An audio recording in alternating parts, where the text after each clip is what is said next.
Not an oak hammock person, maybe air quotes yet, but I am lucky enough to sit on the science committee and curriculum committee. And I am a student of Dr. Stephen Mulkey's.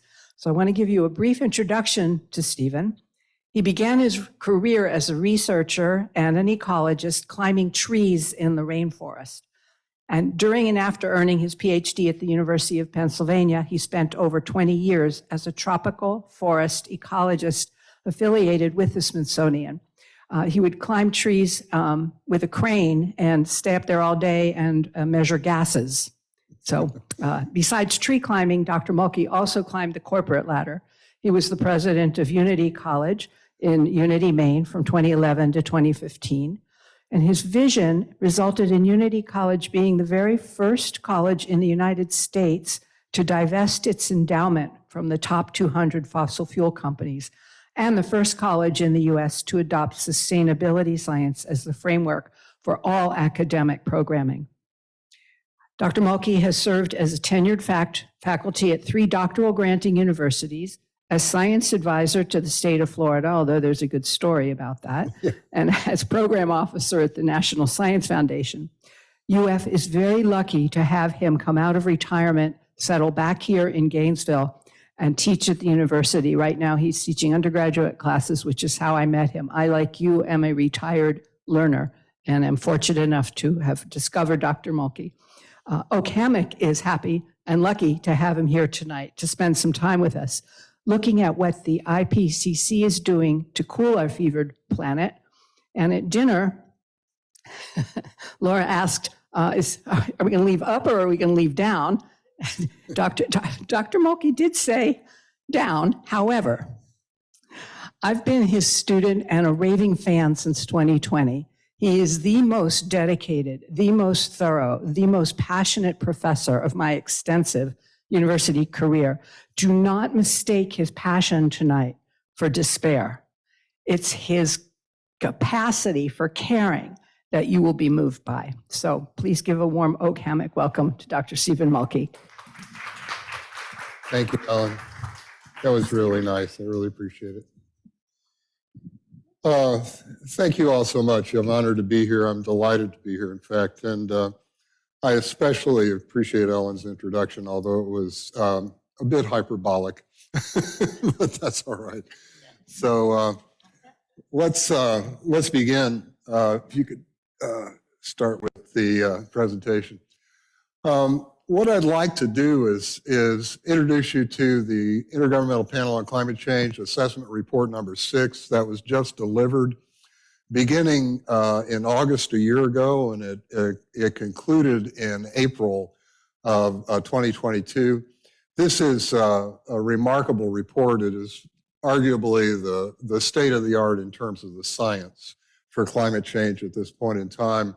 And I entitled this talk, A Climate Endgame. And what I mean by that, it is not the end game. It is a point at which, if we fail to act appropriately with judicious speed and curtail our fossil emissions, that we will definitely encounter very dangerous climate change in the relatively near future. And our children, especially the students in college today, are extremely concerned about this.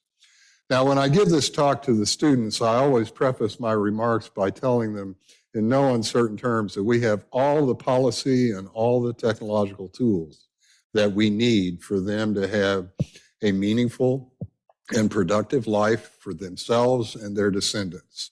So we're not talking about the end of the world or anything like that, but we are talking about what I consider to be the largest challenge faced by our species since we wandered out of Africa about 80,000 years ago. So this is a big deal, and I care about this passionately, and it's why I came back to UF to teach. So I was having lunch with a colleague a while back, and this is Terry Harpold at the University of Florida, and he said, it is urgent that we act with vital purpose and exuberant resolve. I love the phrase exuberant resolve. We really need to embrace this opportunity because this can launch humanity into the next phase. It can be truly a point at which we transform ourselves. Mitigation and adaptation on a global scale must now be the primary work of humanity. I know many people don't see that. That's reality. I can't change that. Failure to stabilize the Earth system and its components will massively cripple or end civilization.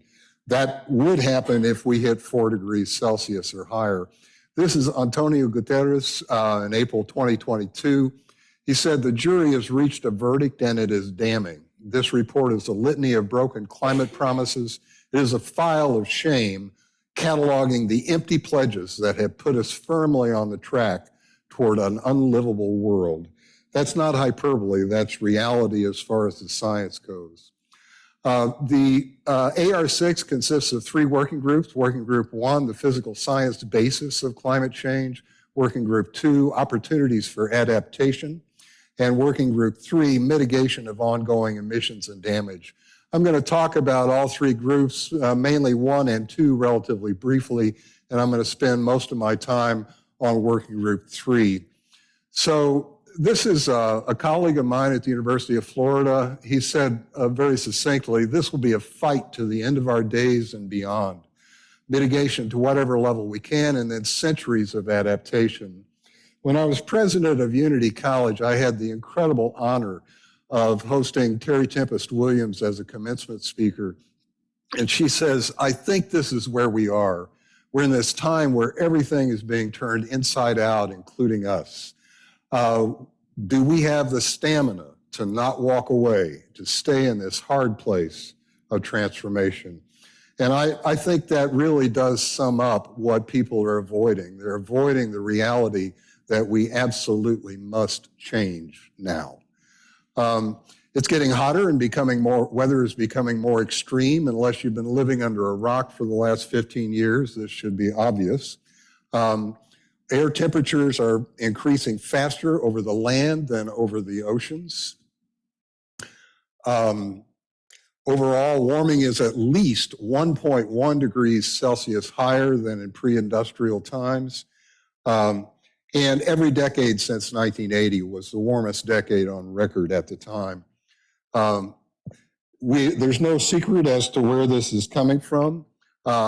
This is ice core data from Antarctica going back 2,000 years, and it basically shows that CO2, methane, and nitrous oxide have all gone exponential here at the beginning of the Industrial Revolution and into the present time. Our current emissions trajectory is unprecedented and catastrophic. This is the trajectory of warming that happened since the last glacial maximum about 20 to 21,000 years ago. And you can see that we've entered a period of extreme stability about 10,000 years ago or so, 12,000 years ago, and this is the Holocene. This is a Goldilocks climate. This is the most stable interglacial period in the last 1.5 million years of glacial advance and glacial retreat. It is the period during which all of civilization and all of agriculture developed. As you can see, we are now leaving the Goldilocks period at an exponential rate. So concentrations of CO2 are higher now than they've been in 3 to 4 million years since the Pliocene. The most recent figure I saw a few weeks ago was 421 parts per million. To give you an idea of how that's changed since I began my graduate career, I calibrated my first gas exchange machine at 325 parts per million. So the rate of CO2 release is likely unprecedented in the last 66 million years. Ocean acidity caused by that CO2 interacting with ocean water, causing the bicarbonate reaction to release hydrogen ion, has increased 26%. The rate of acidification is 10 times faster than any acidification event in over 55 million years, and quite likely over the last 250 million years. Yes, ma'am.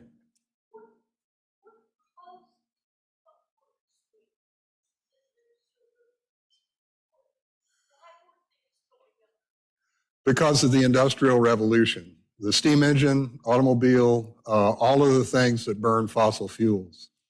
I might comment that we're not evil, and we didn't set out to destroy the planet. What we are is an obligately social primate, and we found a concentrated energy source that was laid down 65 million years ago or more, and we mined it and turned it into what some would say is a magnificent civilization, and I would argue is also deeply flawed. So, got it? Okay. So, warming in countries and regions has been more than 1.1 degrees. Berkeley Earth is arguably the gold standard for terrestrial warming on the planet Earth. And they say that it's warmed 1.3 degrees. If we look at the IPCC report, this is a summary of what happens in terms of temperature, drought, precipitation, snow cover, and tropical cyclones. This is where we are at 1.1 degrees, according to them. And you can see that they carry out the analysis all the way up to 4 degrees. We can talk about what happens, we can talk about what happens at 1.5 and 2 degrees, but at 4 degrees, most of the studies that I've seen say that no more than about 500 million humans could survive at 4 degrees Celsius. So that's a level of warming that is not consistent with our current version of civilization. Extremes will become more extreme, and typically the way they will become extreme is heavy precipitation over land and agricultural and ecological drought or drying. And you can see the changes that will occur at 1.5, 2, and 4 for both heavy precipitation and agricultural drought. And at present, heavy precipitation occurs 1.3 times more likely, and agricultural drought 1.7 times more likely than it did pre-industrial.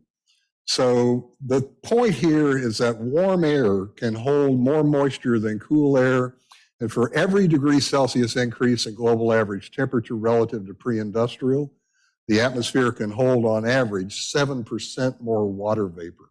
This means it has more pulling power out of the soil, and it has to go someplace. There's more energy aloft, and so it comes down as heavy rainfall and storms. This is the drought risk toward the end of this century, the last 30 years, and this is the flood risk and the risk multiplication factor. And there's a large increase in drought and flood risk projected toward the end of the century.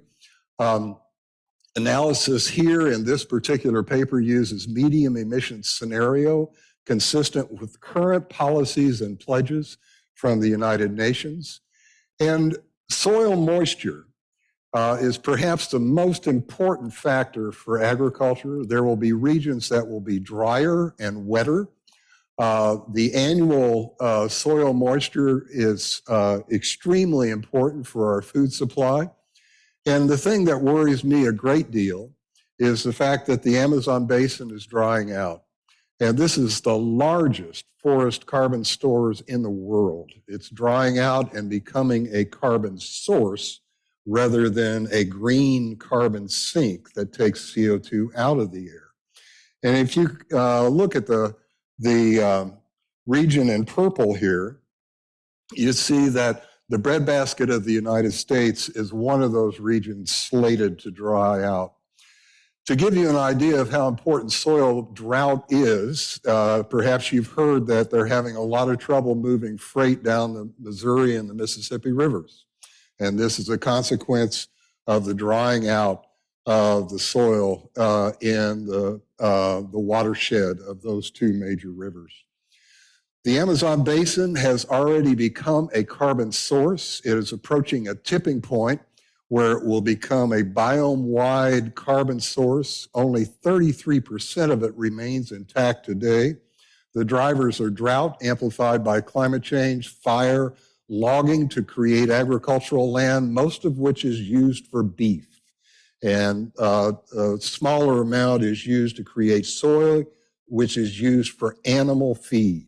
It's not used to feed humans. road building, deforestation for timber, and forest fragmentation. We can have, if we continue on our current path, what Working Group 2 calls degraded continuum of ecosystems with desertification, coastal ecosystems dying with dead zones. We have a massive dead zone at the mouth of the Mississippi, deforestation with landslides and flooding, loss of biodiversity, overland flow of fertilizers into river, and intensive agriculture with heavy eutrophication or too much nutrients in the water. Or we could have this. But we've got to get active, and we've got to rebuild the ecology of the planet. We've done a lot of damage, but a lot of the damage can be repaired. We are going to lose a lot, and we have to reconcile ourselves to that fact. But we can still save much, and we need to act now. This is the co-chair of Working Group 2. He says the science is clear. Any further delay in concerted global action will miss a brief and rapidly closing window to secure a livable future.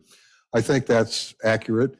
And Antonio Guterres, again, is saying something that I've said several times, but in different words. He said, I've seen many scientific reports in my time, but nothing like this. An atlas of human suffering and a damning indictment of failed climate leadership. This abdication of leadership is criminal. The world's biggest polluters are guilty of arson of our only home. I couldn't agree more. This is Kim Cobb, who is a remarkable climate researcher at Georgia Tech. She's recently taken a job at Brown as director of a center. Our decisions over the next 10 years will affect the magnitude of climate change for centuries to come. I want to introduce you to some crucial definitions that many people misuse. Adaptation plays a key role in reducing exposure and vulnerability to climate change. Human systems can be proactive or reactive in their adaptation. Let me assure you, we will adapt. It may be reactive adaptation, which we don't want. It can be incremental or transformational. Resilience is a term that gets thrown around. It's often a synonym for sustainability. This is adaptation often organized around bouncing back and returning to a previous state after a disturbance. However, if you think about it for a minute, we've got to stop looking in the rearview mirror. The planet has changed. A return to a previous vulnerable state is really, really stupid. Describes not just the ability to maintain essential function and structure, but also the capacity for ongoing transformation. Transformation is what we should be all about. Changes fundamental attributes of a social ecological system in anticipation of climate change and its impacts. We are falling behind on adaptation. As Bill McKibben puts it, winning slowly is the same as losing. Every small increase in warming will result in escalating losses and damages across many systems. Up to 3 billion people are projected to experience chronic water scarcity due to droughts at 2 degrees Celsius warming, up to 4 billion at 4 degrees warming, and mostly across the subtropics and mid-latitudes.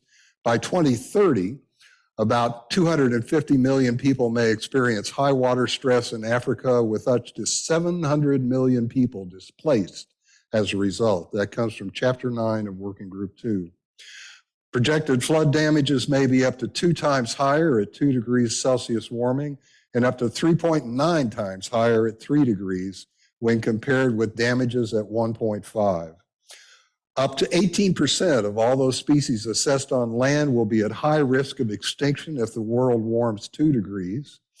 If the world warms up to 4, roughly 50% of plant and animal species assessed will be threatened. We look at the populations exposed to extreme heat. This is human populations. We first have to recognize that urban population growth is expanding rapidly. In Asia, we are moving toward 3.5 billion people.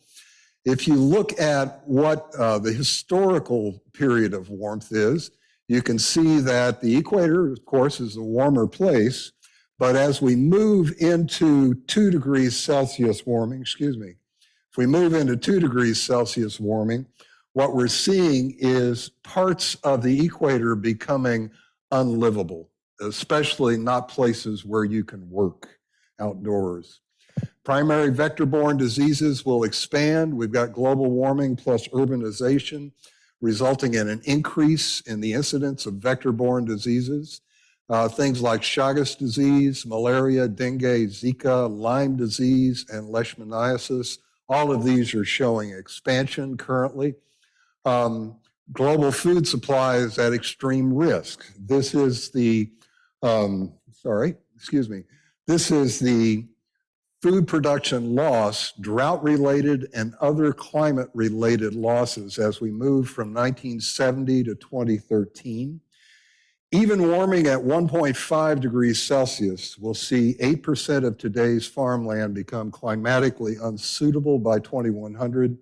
Multiple simultaneous breadbasket failures have already occurred. It's not just the war in Ukraine that's driving the commodity market's prices higher, and this trend will worsen.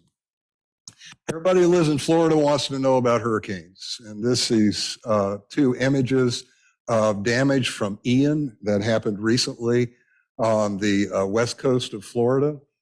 The thing that's important for everybody to realize is that all weather now occurs in a human-altered climate.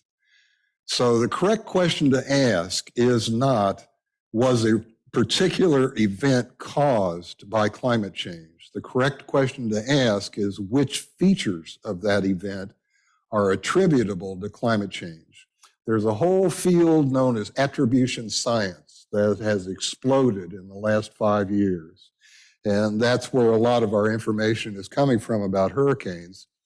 So monster storms are growing more common, stronger because of hotter oceans. Category 4 and 5 are becoming more likely once hurricanes are formed. Atlantic hurricanes only, not the rest of the world, have become more frequent since 1960, and there's speculation that this may get worse, but this is still debated. Slower because of reduced temperature gradient between the North Pole and the equator reduces the mid-latitude winds that drive these hurricanes forward. They're wetter because the storms take up more water as they move slowly over very hot oceans. They intensify very quickly because the wind shear is reduced in the Northern Caribbean and near the U.S. Atlantic coast. The hurricanes retain power farther inland, and they're moving poleward. Just ask residents of the maritime provinces in Canada what happened recently. An unprecedented drubbing from hurricane weather. One of the things to realize that it's not a single event. There are cascading and compound impacts that occur from a hazard. Exposure, urban infrastructure, energy supply, urban services, transport systems are damaged, information technology systems are damaged, social infrastructure is compromised, industry and manufacturing, financial markets, and international supply chains and trade. Temperatures will exceed 1.5 degrees by 2030, probably within the next 5 years at the outside. Cascading and compound impacts are appearing faster and more severe sooner than predicted. We have all the technical and policy solutions we need to transition away from fossil fuels. We need to preserve approximately 40 to 50% of the terrestrial biosphere to manage emissions from ecosystems. Those are known as positive feedbacks that amplify the warming coming from the ecosystems themselves. The global south has been proportionally left out of adaptation resources. There's been no interruption of accelerating fossil fuel extraction in the poorer nations. If we look at what's happening around the world, there are these tipping points and regime changes. A tipping point is where a system transforms to a state that can never be transformed back within any meaningful human time frame. So if you'll notice, some of these tipping points are happening at less than 2 degrees Celsius. the boreal permafrost, Labrador Sea subpolar gyre, the Greenland ice sheet, the Barents Sea ice.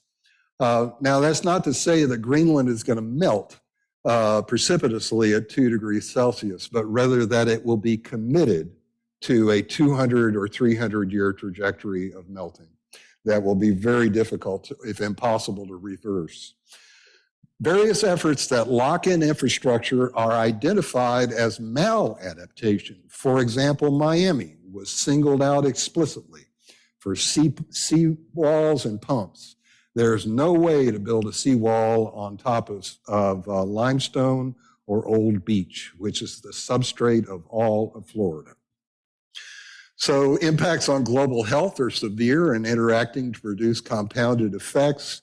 Return to status quo after a disaster is maladaptive. Only large-scale transformation of civilization will suffice. That's their words, not mine. Working Group 3, it emphasizes the mitigation and the urgency of massive transformation. To stay below 2 degrees Celsius means deep economic and structural changes. Emissions must peak and begin to fall by 2025 to achieve 1.5. Is anybody worried yet? Emissions must be cut 50% by 2030 relative to 2005. Obviously, that's not going to happen, but those are the benchmarks that need to be met if we're going to stay below 1.5. We need to end corporate and political resistance and corruption. And this is, again, Working Group 3's words, not just mine. We need to restore landscapes and transform agriculture and forestry. We need to transform the built environment. We need to decarbonize industry and power production. We must kill coal now and kill fossil gas as soon as possible. Low carbon and zero emissions transport, massively scale up renewables. That's actually happening. Massively scale down demand for energy intensive goods and services. Wealthy nations have most of the responsibility for demand side reductions. Emissions continue to grow. Now, this chart from the AR6 only goes up to 2019. So what happened after the pandemic? Well, it rebounded. So we're as high as we ever were. There's some indication that globally we will decrease on the estimate for 2022. I personally don't see that in the current data from the International Energy Administration. Which countries are responsible? Total greenhouse emissions per year, China is producing the most right now. And this rank order doesn't change very much if you include the embodied emissions of their exports and their imports. The USA comes in second. Per capita greenhouse emissions, the USA beats out China by a long shot, and the Russian Federation comes in second. If we ask the question, which countries are responsible for the largest cumulative emissions, 1850 to 2021, the United States is responsible for most of it, 20 to 24% of the cumulative emissions. Now, the reason for emphasizing this is because the only thing that matters for radiative forcing is what's in the air. I don't care what your emissions rate is. The only thing that physics works on is what's actually in the air. And we are responsible for putting most of it in the air. Now, did we do that because we're evil? No. We came out of World War II. The world was devastated, and we built a magnificent and massive industrial plant. It's not surprising that we still are responsible. Although we're losing ground, China and Russia are catching up. One thing to realize is that if you include household emissions per capita, including stock portfolios, including all the things that we import and use in households, the USA is by far has the highest per capita emissions. Comprehensive and unflinching transformation is what Working Group 3 recommends. They're using a program known as Avoid, Shift, and Improve decisions across a range of income groups to tilt the balance towards less resource-intensive service provisioning. So we need professionals to plan infrastructures. We need role models that introduce novel social norms. We need consumers to change their consumption patterns. We need responsible investment, and we need a political culture that actually promotes the tilting of the balance that provides a dignified living standard for all, including the Global South. Working Group 3 says wealthy nations must stop using most of the resources and allocate proportionally more to the Global South and poorer nations. Fossil fuel use is not demand-driven. It is rather supply-driven. The economics on this are irrefutable. We demand services, not fossil fuels. I can back up that previous statement further if you'd like. Urgent transformation and lower demand by 2050. Avoid, shift, and improve across transport, building, and food. Avoid less long-haul flights, telecommuting, live car-free. I drive a Prius and fill it up once every 2 months because I ride a bicycle everywhere. Shift, walking and cycling, vegetarian diet, vegan diet, public transit, improve heat pumps, refurbishment and renovation, renewable electricity, battery electric vehicles. My wife and I recently installed a heat pump and we love it. It does a really bang-up job of heating and cooling our house. To stay below 1.5, we must leave in the ground 58% of the oil, 59% of the gas, and 89% of the coal. Responsibility for loss and damage. That is the thing in policy circles, loss and damage. The United Nations Conference of the Parties, number 27, is about to take place in Egypt.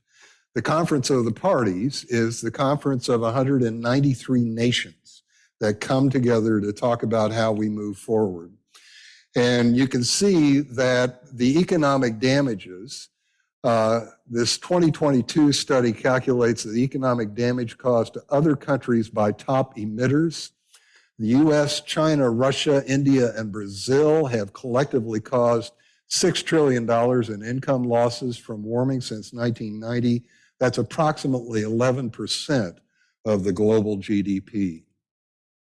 This is the good news. The unit costs of forms of renewable energy and of batteries for passenger EVs have fallen, and their use continues to skyrocket. This is really, really good news. Most of this is market-driven, but a lot of it is policy-driven. We have known for decades what needs to be done. Wind and solar energy, carbon sequestration in agriculture, reduced conversion of forest and other ecosystems. Forests are by far our most important friend. Ecosystem restoration, afforestation, and reforestation, improved sustainable forest management, fuel switching to electric and bioenergy and hydrogen where it is green and appropriate to do so, and transport. One of the things to note about transport is there's no red here except for biofuels. In other words, the cost of these changes in transportation make the economy money rather than cost money to implement. So deep, rapid, and sustained emissions reductions. There's no question that to stay below 2 degrees and 1.5, carbon dioxide must be removed from the atmosphere. That's required for what's known as net zero. There is no compelling evidence in this report or anything else that I've seen that this removal must be based on big tech or that big tech will even be effective. We do know that management of natural and semi-natural ecosystems can result in significant near-term CO2 decrease. There's a menu for carbon dioxide removal in Working Group 3, and I'm not going to take you through the whole thing, But I do want to mention afforestation, reforestation, improved forest management, soil carbon sequestration, and then technological approaches. Bioenergy with carbon capture and storage, and direct air capture using enormous fans to blow ambient air over chemicals to remove the CO2.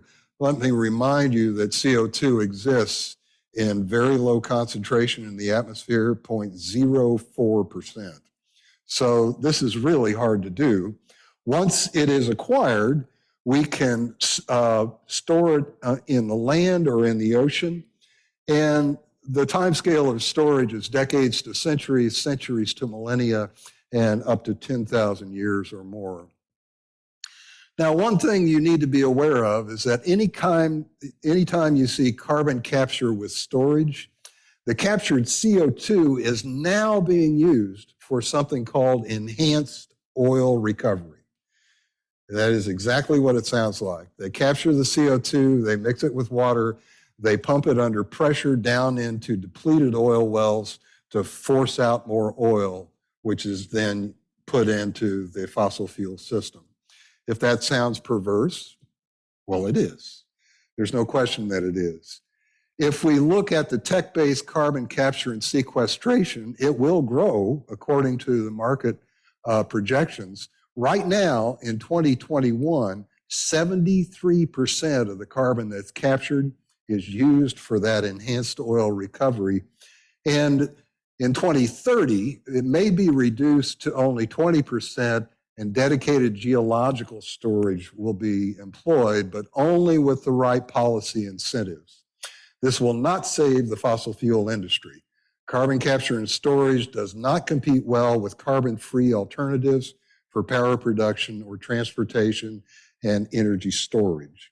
It may help with decarbonizing the final 5 to 10% needed for true net zero. And direct air capture is massively inefficient and expensive. Here are some of the bad actors. Rex Tillerson was the CEO of ExxonMobil for many years. He used to say, we'll adapt to that. Willie Soon, I've had the displeasure of having to share a podium with him. He's a climate denier scientist. He's received over $1 million from fossil fuel interests.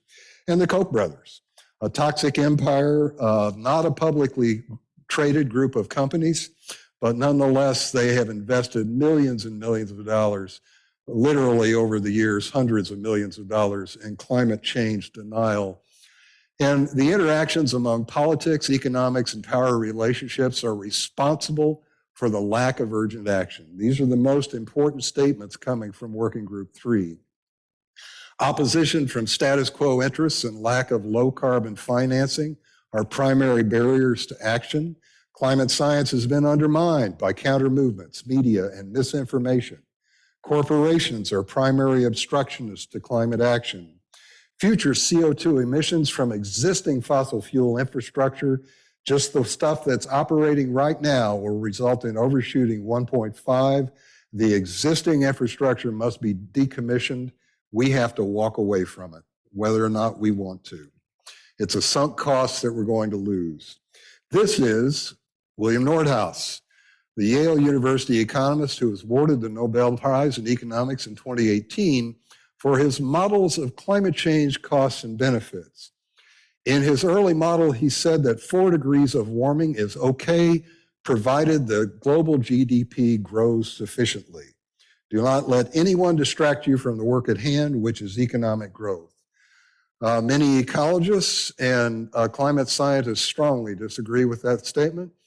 The wealthy top 10% of individuals globally are responsible for 36 to 45% of greenhouse gas emissions. No country is currently doing enough or pledging enough to reliably stay below 3 degrees Celsius. Tech-based CDR cannot provide carbon-free primary energy production. We must kill fossil emissions and manage land use and the biosphere. People need services that can be delivered without energy and materials derived from burning fossil fuels, and massive subsidies for fossil fuels worldwide must end immediately. We can talk about what those subsidies are. The main point that they make is that incremental change is unacceptable and only wholesale societal transformation will salvage a livable planet. That's a strong statement. Yet, there are all these carbon bombs in progress or planned by nation states and by the fossil fuel companies. So in the dark colors here, that's what's actually in operation right now. The lighter colors are those that are planned. Over here is the carbon budget that we have remaining. And obviously, we're going to exceed that carbon budget in order to stay below 1.5 degrees Celsius. The authors of the assessment report number 6 say we are in deep trouble. The majority who responded to a poll said that we will hit 3 degrees Celsius, and that do they expect the world to experience a climate crisis? And the answer is yes, 88%. Do you think we will see catastrophic impacts of climate change in your lifetime? 82% say yes. If you have any doubt about the raw power of the fossil fuel industries, just go back a year and look at the Conference of the Parties that happened in Glasgow, Scotland in COP26. The COP26 delegates associated with fossil fuel industries outnumbered all other official national delegations. Perhaps you've heard of Greta Thunberg. She's a real talent for cutting right to the chase of the matter. Greta actually is incredibly articulate and very well informed about the science. I'd be happy to have her as a graduate student in my lab any day of the week. She said it is not a secret that the COP26 has been a failure. This is Michael Mann, arguably one of the leading climate scientists in the world. He says the science that we are doing is a threat to the world's most powerful and wealthiest special interests. The most powerful and wealthiest special interest that has ever existed, the fossil fuel industry. They have used their immense resources to create fake scandals and to fund a global disinformation campaign aimed at vilifying the scientists, discrediting the science, and misleading the public and policymakers. Arguably, it is the most villainous act in the history of human civilization because it is about the short-term interests of a small number of plutocrats over the long-term welfare of this planet and the people who live on it. Well said. Young people are scared and they're really pissed off, as well they should be.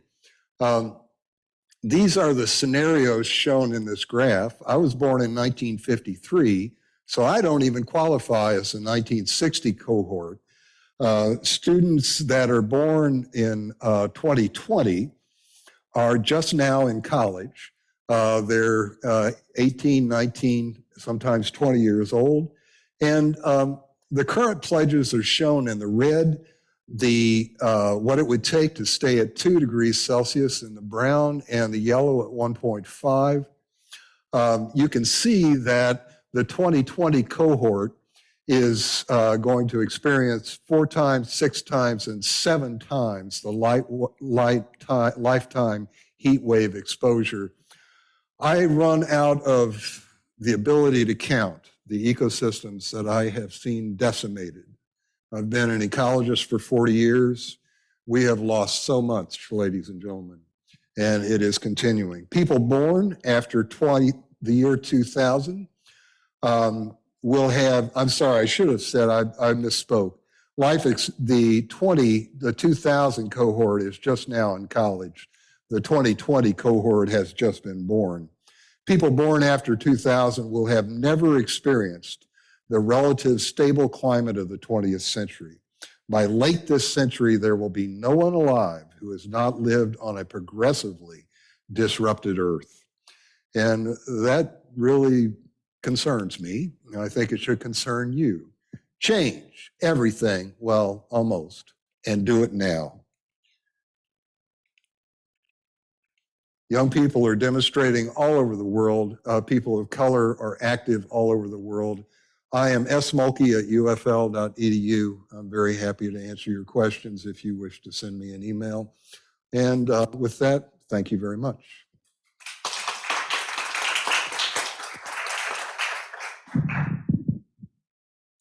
Ellen, do you want to take this and help get questions here, and I'll do Zoom? These are the courses that I'm teaching in the next 2 semesters.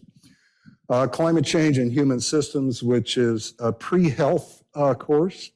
If you're interested in health, I encourage you to take that course. Students and lifelong learners such as Ellen. BSc 2862, Global Change Ecology and Sustainability. And in fall 23, my flagship course on climate change biology. Questions? Well, 16 years is a very short time in terms of climate change, but I'm just curious if Al Gore was right on. He did that wonderful effort of an inconvenient truth which reached ordinary folks like me and my children. Did he get it right? Yep, he absolutely got it right. There's no question he got it right. He learned from Roger Revelle, some of the best in the Ivy League. Revelle just died recently, not too long ago, and Gore learned the science, and he went to the experts in the field to develop his climate project. I don't want to introduce a sore subject, but I will. There were 2 things you never mentioned. One is population explosion. Oh, yeah. Which certainly, I mean, it is understood. And the other thing is replacing, not completely, but just adding fossil fuel with nuclear power. I know that's a dirty word. No, it's not at all. In fact, yeah. If you want to reduce carbon dioxide, Yeah. well, don't put it in the atmosphere, use something else. Let me speak to the population issue first. There's no question that if we were to feed the current population sustainably within planetary limits, we would only be able to have about 3.4 billion people. So population is a dramatic issue and it needs to be addressed. I talk about it in my courses, but I don't bring it to this seminar because it's not covered in the AR6. Perhaps it should be.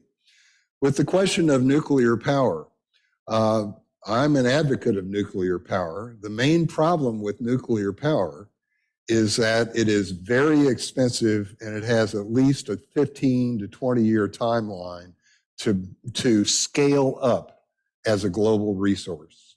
And what that means is we're out of time. And so nuclear power is not something that we should really be focusing on as the solution.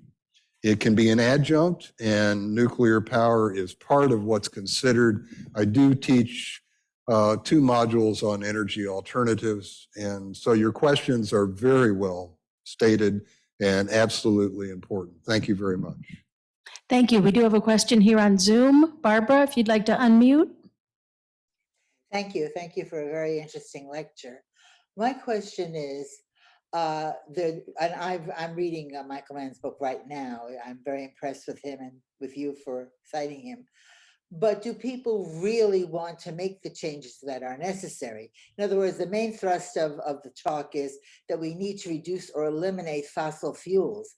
Now, that's all right to say we want to do it, but do people really want to live with the consequences of what it means to have a society where you don't have fossil fuels? And I like to cite as an example the recent pandemic crisis when everybody was forced to,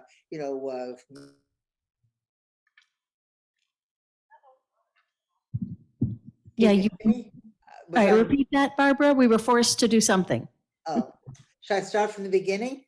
Oh, you said during the pandemic, we were forced. Yeah, during the pandemic, people were forced to, change their lifestyle, and the outcry and the reaction to it was tremendous.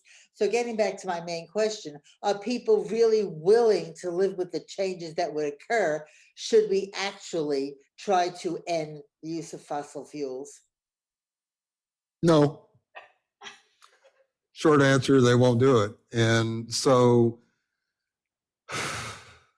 we have all the policy tools we need to make that happen.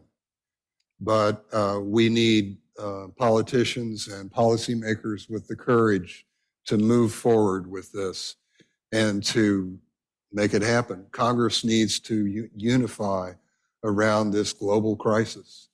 There's no question that the United States has a moral obligation to lead the world in this effort, because most of the stuff that's in the air came from us, and that's what causes radiative forcing of the atmosphere.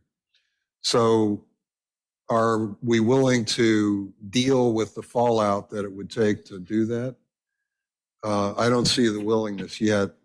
I do think that as food supplies become more constrained, as we blow by 1.5 and likely 2 degrees, I think people are going to come around. They're going to realize just how devastating climate change really is. As a scientist, it gives me no pleasure to say, I told you so. You know, it's just, but you know, your question's a good one. I wish I could be more sanguine about the opportunities for change. Thank you for doing this presentation. First of all, it's very interesting. And if we as individuals, even each individual here in Oak Hammock, were to do one thing to try to help change what you just talked about, what would you suggest? Absolutely become active in local, regional, state, and federal politics. Demand that we address fossil fuels and the industry that continues to do everything in its power to perpetrate the use of fossil fuels on us. Many of you have connections that you built throughout your lifetime. Start using those connections. Get involved in local politics and policy. Find out what's happening. Ellen knows a lot more about what's happening locally than I do. I used to be on a committee that advised the county and the city on climate change, but I've stepped off recently due to health and other issues. But it's still a great group of really high-powered professionals that are advising the city and the county. We need to talk seriously about how to reconfigure GRU. There's a lot of issues involved in that. And the more you guys can get involved with your leverage, your resources, and the people that you know, the better. In other words, you're going to have to get a little uncomfortable. It's not just a matter of buying one less tank of gas. It's not just a matter of turning off the lights. Demand management will be completely computerized into the future. You don't have to remember to turn off the lights. Switching of power supplies and demand throughout a grid will be automated, and it will be very sophisticated. It's already a focus of quantum computing, believe it or not. They're trying to figure out how to use quantum computing to optimize the allocation of electricity across complex demands and sources. So, you know, there's a lot that's happening. Become involved, become educated. To that point, in the spring, the Science Committee is offering a 6-session climate conversations class where I lean very heavily on Dr. Mulkey's material, and I come at it from citizen action, and we give lots of examples in every class what an individual person can do. So consider taking that here. Yeah, well, it's going to be in your ILR bulletin for spring. Yeah, we're going to do it here, and assuming we don't have another pandemic. And I know we have another question from online. Okay. It was just in chat. Is climate change being taught in the schools, high school and below? In the secondary schools and in the middle schools? Yes. No, in a word. The students come into my class knowing that climate change is a problem. They're receptive. They're willing to hear what I have to say, the undergraduates. But they don't have a clue what it is, what's causing it, how extensive it is, what we can do about it. I spend a lot of time on what we can do about it. I try to get them versed up on what we're up against and how we can respond to it. So let me amend my comment about not being ready to change. The segment of the population that is ready to change is growing. So don't give up.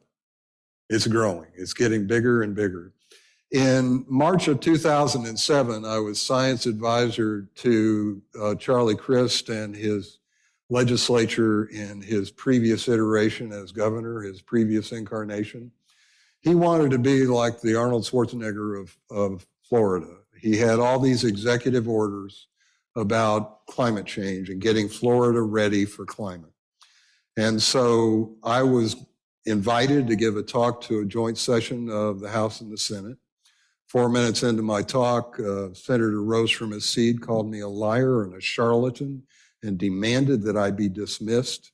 And I was. They asked me to step down. The good news is I finished my talk on time. The bad news is only one newspaper in the entire state carried the story. Florida is not even on the map in terms of renewable energy. Over 78% of the energy supply in Florida comes from fossil gas, and less than 5% comes from non-hydroelectric wind and solar. So all of this fanfare about Florida being the Sunshine State, well, it ain't happened yet.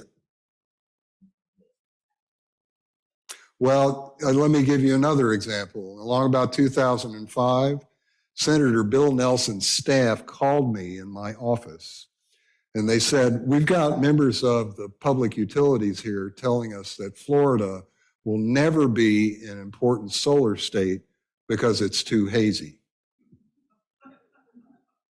I mean, if you're going to lie, lie big, right? But they at least sought an expert's opinion. After I picked myself up off the office floor, I said, that is absolutely absurd. It's ridiculous. Yeah.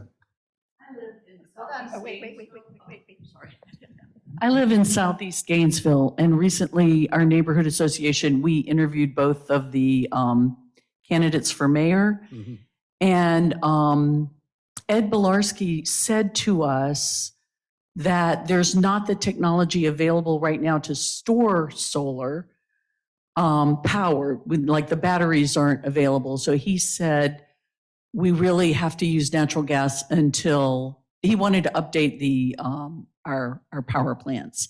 Can you talk about the storage of solar? And then my other question is, when we talked to Harvey Ward, he did talk about, you know, a planned solar farm that would take 200 acres and produce like 7% of our energy needs for the city. Like the acreage involved. Can you talk a little bit about that? Yeah, sure. Could I have the slides again for a moment? Well, Bilarski's wrong. Energy storage is growing exponentially, and there's no reason why it can't be implemented in Florida. He just doesn't understand the expenses, and so Ed is not a fan of renewable energy, although he will sometimes say the right things. So let me page forward here. So this is the annual clean energy investment in the world, and this comes from the International Energy Agency. That report just came out just a few days ago, and you can see that grids and storage are a major component of this advance in solar, and nuclear is also on the map, but renewable power, wind and solar is by far the most common form. Wind and solar energy production is expected to exceed coal and fossil gas by the middle of this century. Don't let up. We're getting there. It's happening. This is the levelized cost of utility scale solar PV and onshore wind. And levelized cost is cradle to grave, from when you set up a bunch of solar panels to when you decommission them end of life. And so levelized cost, as you can see, it's very competitive in the United States, China, India, and Europe with coal and gas. So this is where Florida is. Natural gas-fired power generation is the majority of our power. This is wind and solar here. We've got some nuclear. In 2019, Florida consumed less energy per capita than all but 3 other states, but it was the 3rd largest energy consuming state overall and used almost 8 times more energy than it produced.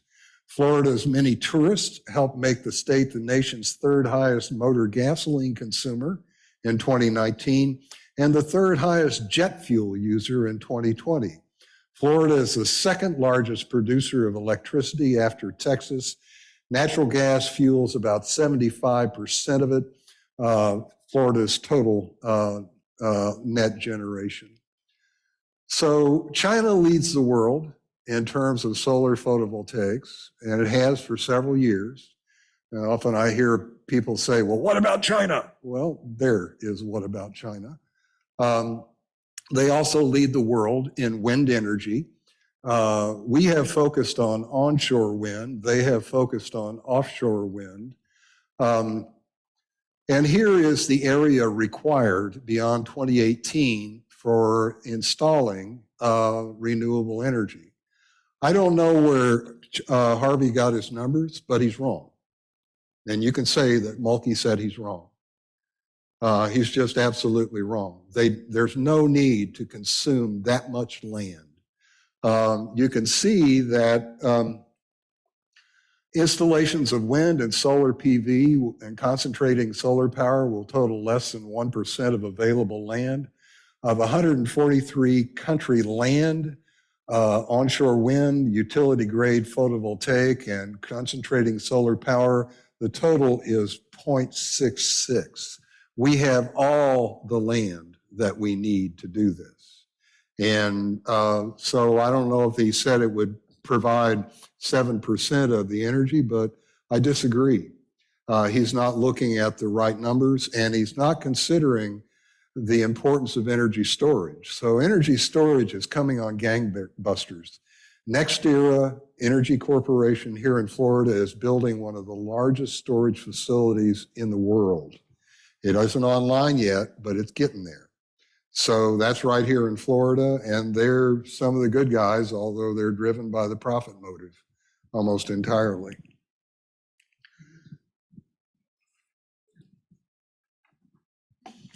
Ed is resentful. He's not a happy camper, and I'm really sorry for him. I'd hate to walk in his shoes.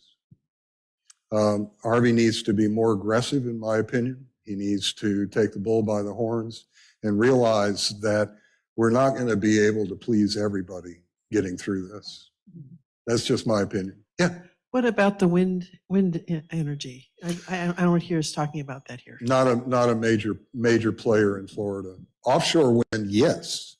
We need to build those offshore wind facilities, but not on land. Florida doesn't have adequate wind. Is there resistance to building? Is there resistance?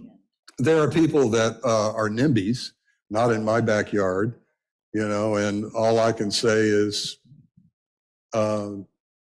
cry me a river. I'm sorry, I'm just not sympathetic. What would you rather have? Would you rather have a coal plant in your backyard or a natural gas cogen plant? Let me tell you a story about the wood-fired power plant out at Deer Haven.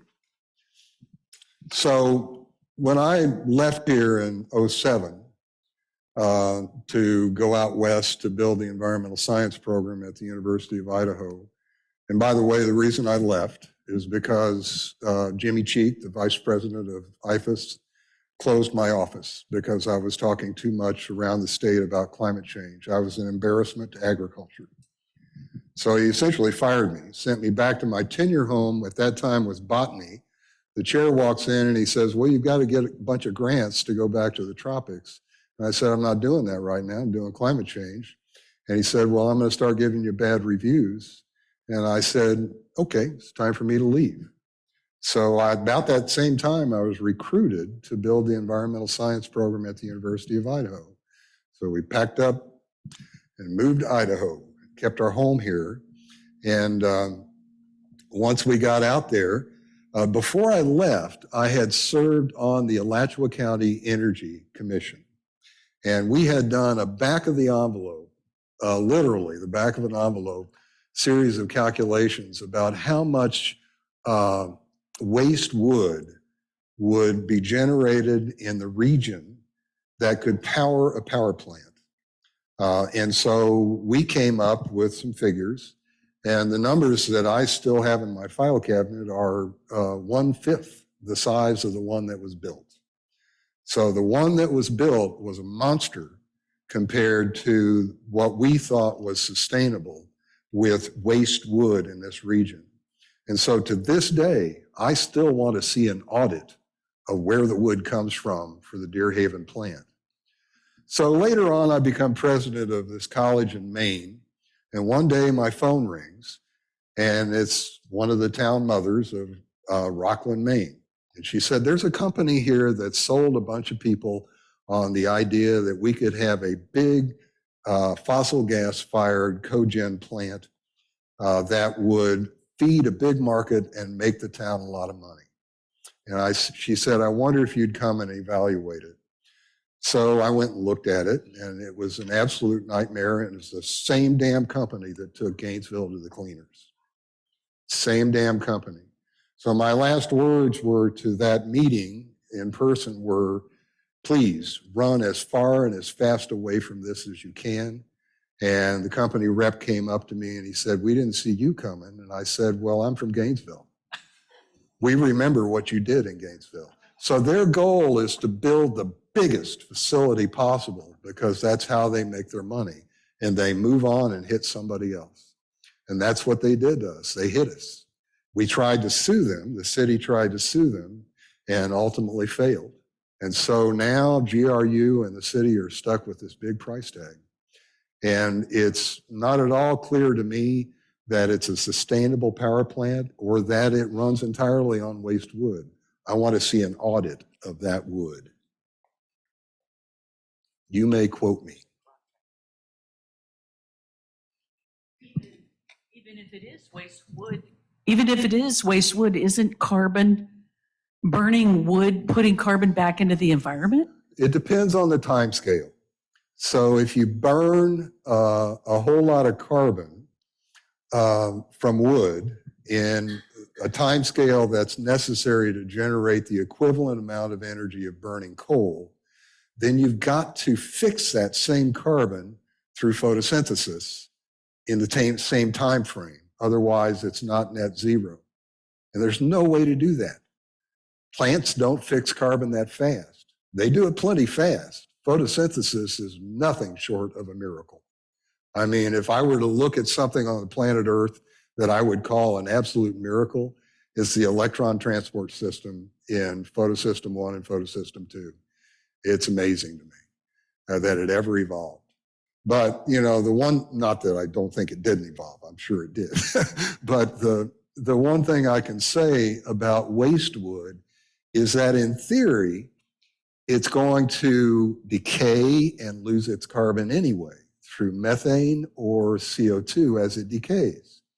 Now, the devil's in the details there because some waste wood will decay faster than others. Some will be burned in situ as big wood piles when they clear land. They used to do that a lot in around the Gainesville area. So you've really got to run some complex numbers to get an estimate of whether waste wood truly is net zero.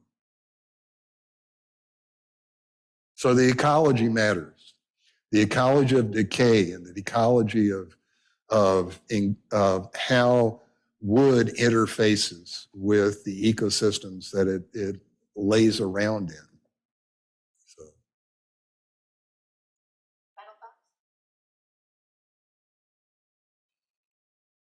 You've only scratched the surface. Take his class. You're very welcome to. You'll have to get permission from the registrar. It's a lot of hoops. Yeah. Call me and I'll help you through them. Yeah. It's like 5 hoops you have to go through. Yeah. If you want to do it. I am much more casual with the students. My language is colorful sometimes because I am a muddy boots, dirty hands, foul-mouthed tropical ecologist. That's who I am. Dr. Mulkey, thank you again. Thank you, everyone, for joining us this evening. My privilege to be here. Hope to see you in the spring term.